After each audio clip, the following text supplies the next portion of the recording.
శ్రీమాత్రే నమః. అందరికీ శుభోదయం అండి. అందరూ ఏం చేస్తున్నారు? ఇప్పటికి లీజర్గా ఉండుంటారు. లంచ్ టైం వాళ్ళకి లంచ్ టైం అవుతుంది. అయితే ఈరోజు నేను చెప్పే ముఖ్య విషయం, చాలామంది మా వారు అలా ఉండరు, పిల్లలు ఇలా ఉండరు, రకరకాలుగా చెప్తూ ఉంటారు.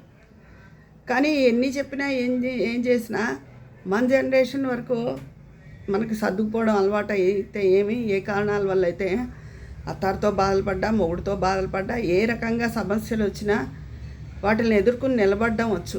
ఇప్పటి పిల్లలకి ఎన్ని సుఖాలున్నా సుఖపడ్డం రావడం లేదండి. వాళ్ళకి మనశ్శాంతిగా వాళ్ళు ఉండలేకపోతున్నారు. ఏదో ప్రాబ్లం నెత్తి మీద కొని తెచ్చుకుంటున్నారు, మొగుడు పెళ్ళాలు వాదించుకుంటున్నారు, గొడవలుగా ఉంటున్నాయి. ఇది మరి మనప్పుడైతే లేదు కదా. అంటే అప్పుడు లేనిది ఇప్పుడు, అప్పుడు ఉన్నది ఇప్పుడు లేనిది ఏంటి? ఓర్పు. మరి ఇది తిండి కాలుష్యం వల్ల వచ్చిందా, గాలి కాలుష్యం వల్ల వచ్చిందా? నేను చెప్తా కదా, భావ కాలుష్యం. భావాలన్నీ కలిపి విశ్వంలో కలుస్తాయి. మంచి భావాలు ఎక్కువగా ఉంటే ఎక్కువ మంచి జరుగుతుంది. చెడ్డ భావాలు ఎక్కువగా ఉంటే అందరికీ కూడా, అది ఒకళ్ళకే కదా, అందరి భావాలు అందరికీ వర్తిస్తాయి. మన భావాలు మనకే అనుకుంటారు. ఎందుకంటే అదే గాలిని మనం పీలుస్తాంగా, ఆ భావాలు కలిసిన గాలినే మనం పీలుస్తాం కాబట్టి అని అందువల్ల తెలియడం లేదు. ఈ భావ కాలుష్యం వల్ల తెలియదు, తిండి కల్తీ కాలుష్యం వల్ల తెలియదు, గాలి కాలుష్యం వల్ల తెలియదు. ఓర్పు అయితే ఉండడం లేదు. రకరకాల అప్పటికన్నా ఎక్కువ ఫెసిలిటీసు, ఎక్కువ ఇంట్లో ఎక్కువ ఫర్నిచర్, ఎక్కువ ఉపయోగపడేవి, డిష్ వాషర్ దగ్గర నుంచి అన్నీ ఉంటున్నాయి అందరికీ. ఏమున్నా లేనిది మనశ్శాంతి, గొడవలు. అలా గొడవలు పడుతున్నారు. ఈ డిష్ వాషర్ దగ్గర నుంచి ప్రతిదీ ఈఎంఐల రూపంలో భారాన్ని నెత్తి మీద వేసుకుని ఆ ఈఎంఐలు కట్టలేక అదొక పెద్ద భారంగా బాధపడుతున్నారు అందరూ. ఇదివరకు ఇలా ఈఎంఐలు ఇవి లేవు కదా, ఉన్న దాంతో వాళ్ళు పనమ్మాయి ప్రతి వాళ్ళకి ఉండేది. ఎంత స్తోమత ఉంటే అంతలోనే, లేకపోతే ఎవరి గిన్నెలు వాళ్ళు తోమేసుకునేవారు.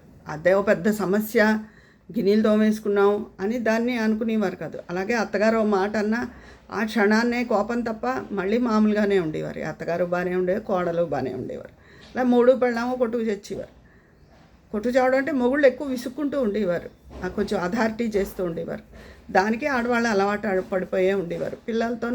పిల్లలు ఎప్పుడూ చిన్నపిల్లలు విసిగిస్తారుగా, దాన్ని సహజంగానే తీసుకునేవారు. ఇప్పుడు ప్రతిదీ సమస్యే జీవితంలో. చిన్నది దాన్ని భూతద్దంలో చూసేస్తున్నారు. పిల్లలకు ఓర్పులు ఉండడం లేదు, గొడవలు గోలలుగా ఉంటున్నాయి. ఏ ఫెసిలిటీసు, ఇంత ఫర్నిచరు, ఇన్ని సదుపాయాలు అయిన కాలంలోనే మనుషులు ప్రశాంతంగా ఉన్నారు. అన్నీ ఇంటి నిండా ఎలక్ట్రానిక్వి వస్తువులు ఎక్కువయ్యాక మనుషుల్లో అసలు మనశ్శాంతి ఉండడం లేదు. గోలగా రకరకాలుగా ఉంటున్నారు. ముందు ప్రతి వాళ్ళు నేర్చుకోవాల్సింది రోజు ఒక 5 నిమిషాలు అదొక సాధనలా పెట్టుకుని ఎవరికి వాళ్ళు ఓర్పు రావాలి, పేషెన్స్ రావాలి అని ఎవరికి వాళ్ళు అనుకోవాలి. అనుకున్న రోజున అది అలవాటుగా రోజు జీవితంలో మనం ఒక అలవాటైపోయి ఆ పేషెన్స్ అదే మనలో ప్రవేశిస్తుంది.